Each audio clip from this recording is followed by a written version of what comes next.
There were damp conditions on the 5th day of winter testing in Barcelona, a chance for drivers to display their all-weather skills on the rapidly drying track.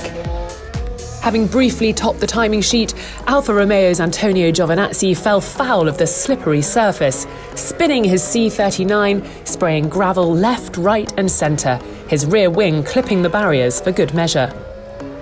Red Bull's Max Verstappen was the first driver to switch back to the slicks. Still sporting aero rakes on his RB16, he lost the rear at the chicane, spinning and sliding backwards into the runoff area. Cold tyres almost certainly a contributing factor. A little later, the Dutchman found the gravel again, this time at turn 5. As did four-time world champion Sebastian Vettel, the German losing control of his Ferrari on the exit and showering the track with stones as he extricated the SF1000. However, Vettel did top the leaderboard with a time of 1 minute 16.841, albeit on the softest compound. By contrast, Racing Point's Lance Stroll was P2 in the morning, just 0.2 back, but on the medium C3 tyres. Turn 5 also got the better of 2019 Drivers' Championship runner-up Valtteri Bottas, the Mercedes man going into the bend a little hot and locking up, but the Finn avoided the spin, sliding into the shale.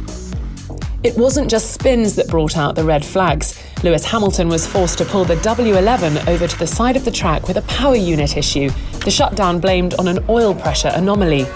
This is the second time the Silver Arrow has ground to a halt during testing, and it signalled the end of their running for day 5.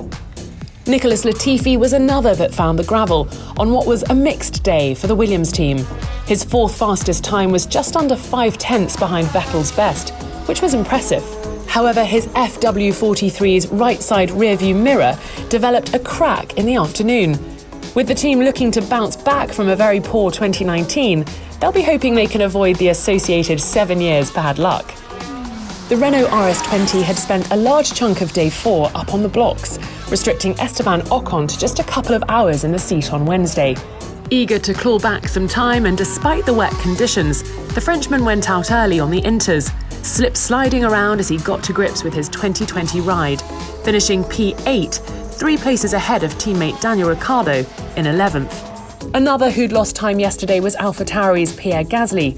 Making up for it, the Frenchman pushed his AT01 to a second-best time on the C5 soft tyres and was the first driver to pass the 100-lap marker, later joined by Vettel, Stroll, McLaren's Lando Norris and also Latifi, who went the furthest of all, 159 laps by close of play. So Vettel fastest from Gasly, both on the C5, with that time by Stroll on the mediums one of the standout laps of the day. Norris's P5 time was also on the yellow-ringed C3s. Just 14 laps for the 6-time world champion, Hamilton will be hoping for a better session tomorrow on the final day of testing before the season opener in Melbourne.